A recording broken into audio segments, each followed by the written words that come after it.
Touche.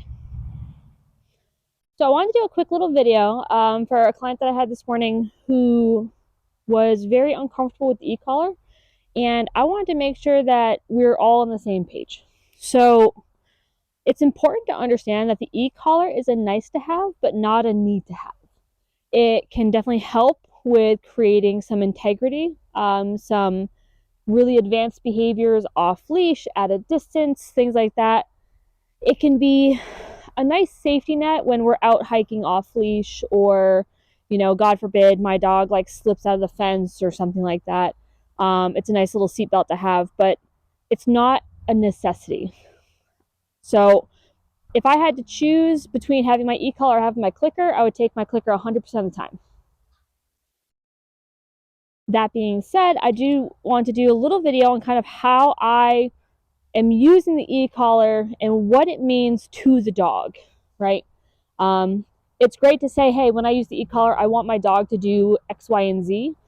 We can say that all day long, but how do we communicate what the dog should be doing when they feel the e-collar? Because when they feel it, you know, we can only change the intensity with which they feel it. We can't really change how it feels, what it really necessarily means, unless we kind of condition it in a certain way.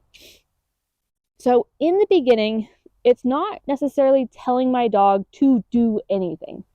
Ultimately, it really doesn't tell my dog to do anything, but what it does do is it tells my dog that I have something for them, and there's a certain behavior that they're supposed to be doing in order to get the thing.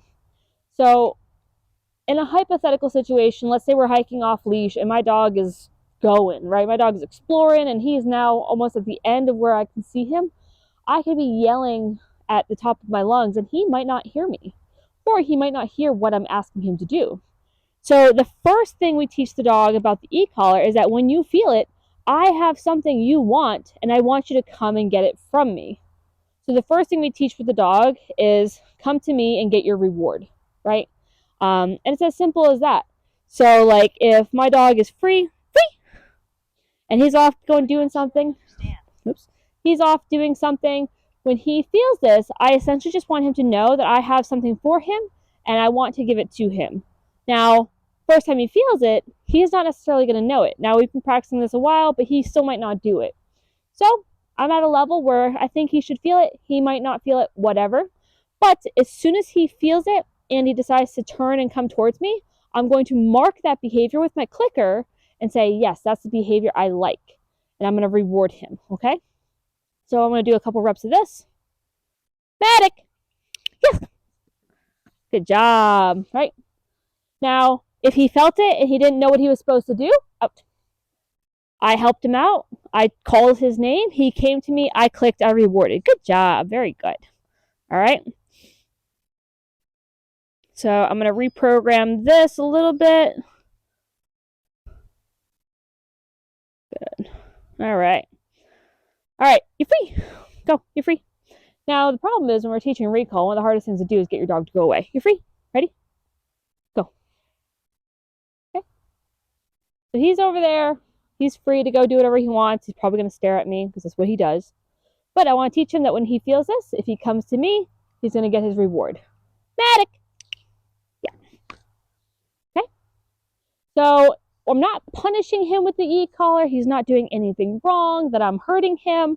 I just want him to feel it and go, oh, I bet mom's got something good. Out.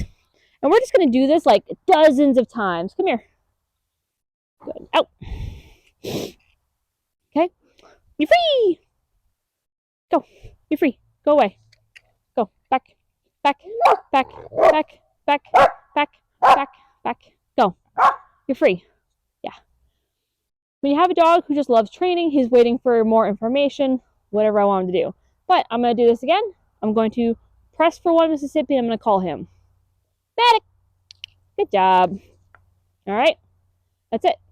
So at this stage, all I'm teaching him is that when he feels this, I want him to come to me. Ow. Out. That was my finger. Thank you. Out. Okay. Now, that's not the end all be all of e-collar, right? Now, if he feels it and he can't hear me telling him what to do, and maybe he's doing something that he enjoys more than playing with his ball, which for this dog, highly unlikely. But let's say it's a different dog and he's playing with something or chasing something or a squirrel or a rabbit or whatever. And he says, I want this thing more than I want my ball. So in the event that my dog is distracted by something that is more valuable to them than whatever reward they think I have to offer, which is why when we start doing this, I try to use very high value rewards. There's a potential my dog says, I don't really want that reward. I'm happy doing whatever it is that I'm doing. That's when we can start to go up in level a little bit. That's where this becomes what we call a negative reinforcer. A reinforcer is anything that encourages my dog to do the behavior more often, more frequently, and more reliably. So when we talk about negative reinforcement, I always like to use the analogy of you get in your car and you start driving and the seatbelt alarm is just beeping away, right? Ding, ding, ding, whatever. It's annoying enough that you want it to stop. And so you put on your seatbelt. Now, let's say you really didn't want to wear your seatbelt. You didn't want to wear your seatbelt. And so, you're just sitting driving for 5 minutes and just dinging away. Ding, ding, ding, ding, ding. Eventually, it's going to get annoying enough that you're going to want to put on your seatbelt. But if it was like an imminent car crash, right? I would hope that there would be some sort of mechanism to force you to put on your seatbelt more quickly, right? If it got louder, if it got more harsh, if it got more obnoxious, maybe the seat started vibrating, maybe there was, somewhat of an electrical stimulation, right? That might become annoying enough that you want to put that seatbelt on, okay? So that's what we want to do with the e-collar. Now, we don't want to immediately go to 100 because the dog is probably not going to need that. But if my dog is blowing off my command, right, and I say I want him to come to me so he doesn't run across the road, and he says, no, I'm about to chase the squirrel who's on a death mission to go run across the road, well, I want to get to a high enough level where my dog is going to go, oh, okay, yeah, you're serious. Come back to me, but not so high that my dog freaks out and can't really process what it is that they're supposed to do. There's a certain point where the discomfort becomes so high that my dog can't think about what's the right thing to do. And we don't want to go that far. We want to be just enough so that my dog goes, okay, I will comply, but not so far that my dog is like, I don't understand why this is so uncomfortable and I don't know how to make it go away. Which brings me to my next point. If you notice, when I'm recalling my dog, I press the button, I recall him. As soon as he starts coming to me, this turns off. We're putting the control in my dog's hands. So if my dog wants the feeling to stop, if he does the behavior I'm expecting of him, that feeling will stop.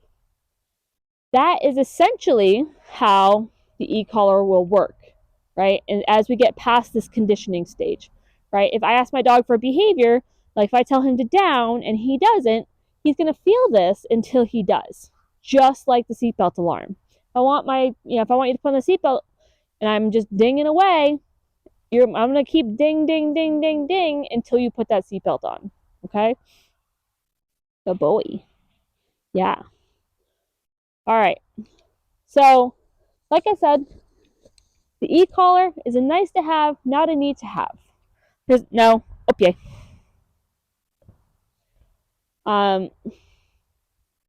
It's nice to be able to reach out and touch my dog when he's on the other side of the yard.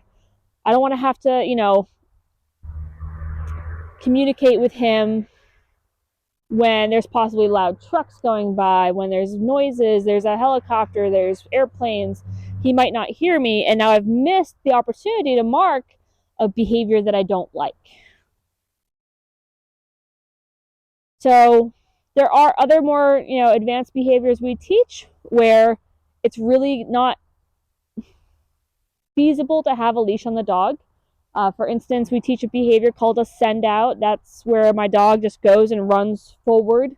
Whichever direction we're walking, we just go forward and he just keeps running for like 100 meters. Now, at the end of the send out, 100 meters out, he's supposed to down.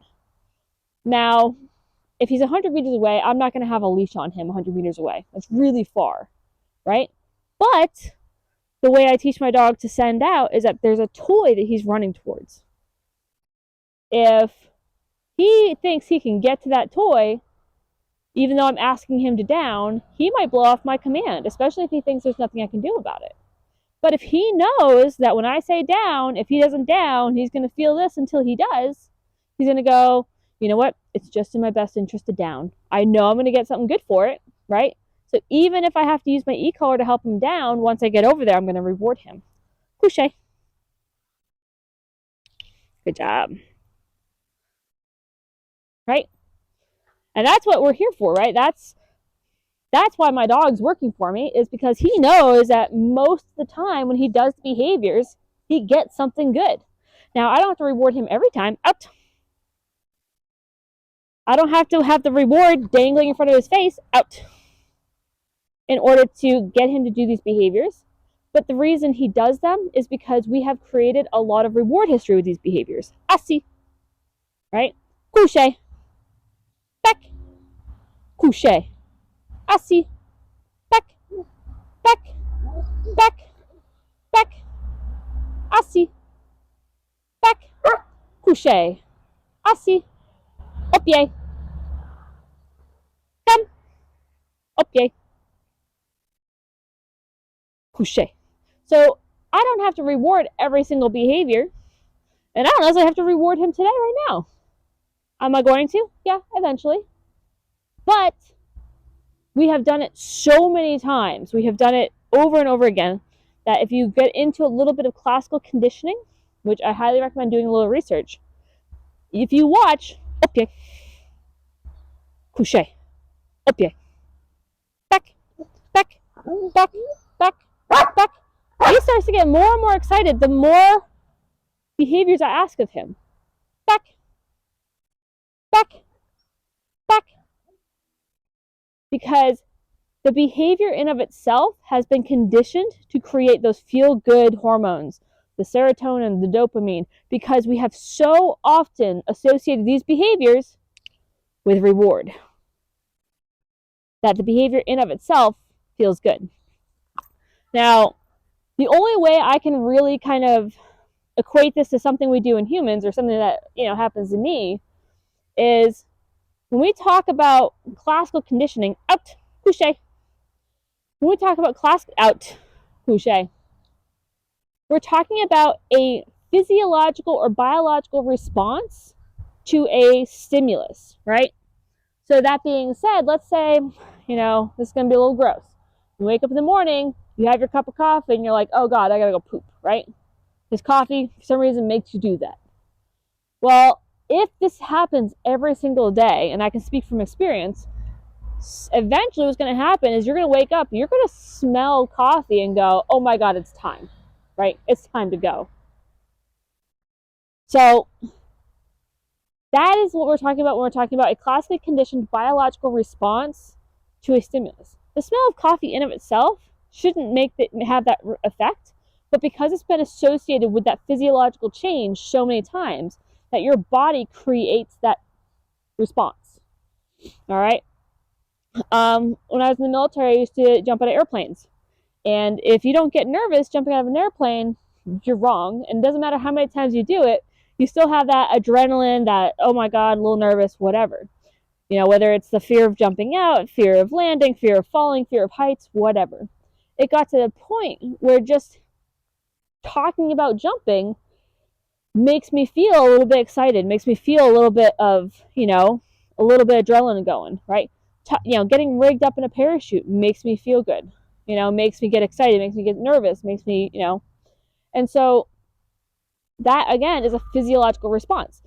Before I knew anything about jumping out of airplanes, if you just told me to put on this rig without telling me what it was, I probably wouldn't have that response. But because it has been associated with that chain of events so many times, that's what creates that classically conditioned response. Happens for humans, it happens in dogs. We will talk about things like muscle memory and stuff like that, but in the concept of the e-collar, my dog knows that when we're using the e-collar, it means we're training, it means we're doing something fun. I do the same thing with his collar that he's wearing now. Opié. I know I talked with with Phil about the fact that he's going to need one of these collars. It's called the Fur Saver. When my dog wears this collar, it means that we're training. It means we're having fun. When he goes back in the kennel, this comes off. But this means that we're having fun. Asi. So, do I need the e-collar for my dog to do all the things I want him to do? Okay. Come. Couché. Asi. Babu. Back. Back. Back. Come. Okay. Asi. Couché. Does he need the e-collar to do all the things I want him to do? No, absolutely not. Does he get excited about his e-collar? Absolutely. Does he want me to put it on him? He sure does. He says, Mom, I want my e-collar. Put my e-collar on me. He wants me to put his e-collar on. You're free. The e-collar means we're doing fun stuff. The e-collar is good. The e-collar is wonderful. It's something he loves, the e-collar, because the e-collar means we're having fun, we're doing something great. You're going to get something really rewarding, right? It doesn't mean that if he screws up or does something stupid, I'm just going to fry him. That's not what it means. Will that happen? Possibly, if he does something stupid. But if we're out here, we're training, we're having a good time, it's fenced in, there's no possibility he's going to get hurt, I'm not going to really do that, right? We're using it to just reinforce behaviors that I like, all right? Let's say he does want to do something stupid. There's I have a burn barrel out here. I'm burning some yard debris, right? If he goes over and he decides he wants to pick up maybe a flaming stick that fell out of the barrel, I might use the e-collar to be like, don't do that, right? It would be the equivalent of touching a hot stove. However, when I was stupid and I touched a hot stove, my hand had to be bandaged up for weeks. I don't want my dog to have to be bandaged up to learn a lesson. The e-collar, no matter how high it goes, no matter how high of a level we use, and no matter how long we press on that button, is never going to cause a physical harm to the dog. So I can teach my dog a very valuable life-saving lesson without causing him any physical harm. On the flip side of that, if we're not careful with how we do that, if we're just being willy-nilly with it and frying him for even minor infractions, yeah, we can definitely cause some psychological issues where my dog is going to have superstition about stuff. This is why I do try to be very careful, even if I'm in that conditioning stage, not to use it when my dog is interacting with something brand new he's never interacted before, right? I had a client dog who was kind of afraid of one of our obstacles out here, and I was working on some e-collar conditioning with the dog, just creating that positive association. You feel it, you come get your reward. And he had been avoiding this obstacle, kind of really sketched out by it, like, oh my God, what is that thing? And finally, I brought him out for our session, let him potty, and I was about to do a recall. And as I looked to see where he was, I was about to recall him with the e-collar, I noticed he was sniffing it for the very first time. Had I used the e-collar in that moment, there's a possibility that he could say, oh my God, I knew I should have been afraid of this. This thing is bad. This thing makes me feel weird and I don't like it, right? There's a possibility he could create that association where this thing that he was afraid of created that feeling. And I don't want him to think that. So we do try to make sure the dog is kind of out chilling, and then they feel it and they go, what is that weird feeling? And we say, Fido, come, which means I have chicken or ball or whatever. You did go ball. Yeah, I said ball. Good job. So hopefully, like I said, you don't need the e-collar. We can teach everything without it. We can reinforce everything without it. A lot of days I come out here, I don't even have my e-collar in my hands, and I just train. And if my dog does a good thing, he gets his reward. If he doesn't do it, he doesn't get his reward. For this dog, that's enough, right? If my dog is doing these behaviors, couché. No. Good. When I said no, it means he's not getting his ball because his elbows weren't on the ground, right? That, for him, is punishment enough. Knowing that he did not do the behavior good enough to get his reward is punishment enough for him. If I send my dog to go over a jump, he decides he wants to go through the tunnel instead, I say nope, because he was going through the tunnel in an attempt to get his reward. And so I'm withholding that reward because he did not do the behavior that I'd asked him to do. You have to know your dog well enough to say, is my dog doing this behavior as an attempt to get something he wants? Or is my dog just deciding to do this behavior because he feels like it, and I don't have anything motivating enough for him to do the thing that I want him to do instead? So when we're training, that's always an option too. It's not always about laying down the law, laying down the hammer, heavy discipline for every infraction. But, when we want a high level of reliability out of our dogs very early, having that, what we call positive punishment, we talked about the leash pops, that is going to help that reliability, right? It's not going to create super enthusiastic behaviors right in the beginning, but we can trust that our dog's going to say, okay, it's really not worth making that mistake. I'm not saying, oh my God, that was horrible, I never want to do that again. But one, if I make a mistake, so let's say we were talking about the door, my dog is in a sit. Okay, I see. I open that door. If my dog tries to get up and I say, no, one, he's not going to get out that door. That's one punishment. We're going to call that negative punishment because I'm taking away his access to the outside. But he's also going to get positive punishment with that leash pop. Pop, right? I'm going to tell him, sit. And then he's not going to get his reward either, right? So no good came of him getting out of that sit position to try and go outside. And actually, a lot of negative things happened.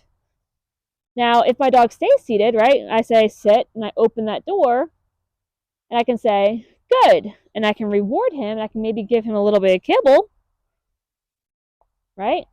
He goes, man, that's great. And the next thing that happens, I'm going to say, free, and we can go out through the door together, right? So we're going to create this pattern that adherence to the things that we ask him for always produce a positive result for him. And failure to comply with the behaviors that we're asking for never have any good consequences and always have some type of negative consequence. If we are consistent with that, you don't need the e-collar, right?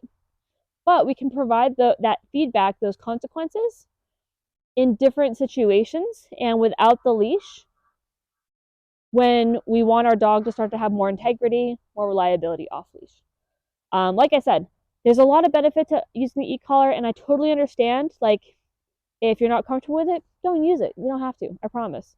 I didn't use e-collar with this guy for like the first year because I wanted to try and make sure I did everything right with him as a competition dog. And the way I train with the e-collar is really geared towards having pet dogs be very reliable in and around the home, be able to go off-leash hiking, stuff like that. The way I train e-collar with this guy is a little bit different because we're using it for competition style obedience, which is not something that is super great for around the house. We can talk about that a little bit different, like a little bit later. But like I said, when you're working with your dog and you're training with him, I just really want you to focus on providing that feedback to him. That behaviors that I ask for always produce some type of benefit, and failure to meet my expectations of those behaviors, right? If I want you to stand in that place bed, if I want you to sit before we go out the door, if I want you to come when I call you, failure to meet those expectations will always have some type of negative consequence. Okay? The most important thing, though, is have fun with your dog. When they're doing a good job, let them know that you're happy about them. Let them know that you love it and they're such good puppies. Yes, you are. Can I get a hug? It's a hug. Here's my hug. Good job. Right? Let them know that you love them. Let them know that you're having fun. Play with your dog. They're awesome. They're fun. They're great. They're super sweet. Snuggle, snuggle, snuggle, snuggle, snuggle. They're our buddies. So as long as you're having fun, you're not going to go wrong. And if there's something you're not comfortable doing, if you're not comfortable using leash corrections, you don't have to do that. Honestly, we can talk about what's popularly known as force-free training. I can tell you right now, there's a lot of force-free trainers out there who really don't understand force-free training, but I can absolutely help you out if you want to go that route instead. And we'll talk about it as well. The biggest thing is going to be consistency, right? One force-free method I like to talk about is a door. We just did door today, right? My dog breaks that sit behavior because he wants to go outside. If I remove that access to the outside, that should be a good enough punishment if it's consistent. Every single time my dog breaks before I let him go, before I release him, that door is going to close. So keep that in mind, and we can definitely talk about that if that's something that you're interested in. All right? Okay. The world's slowest heel. You should go.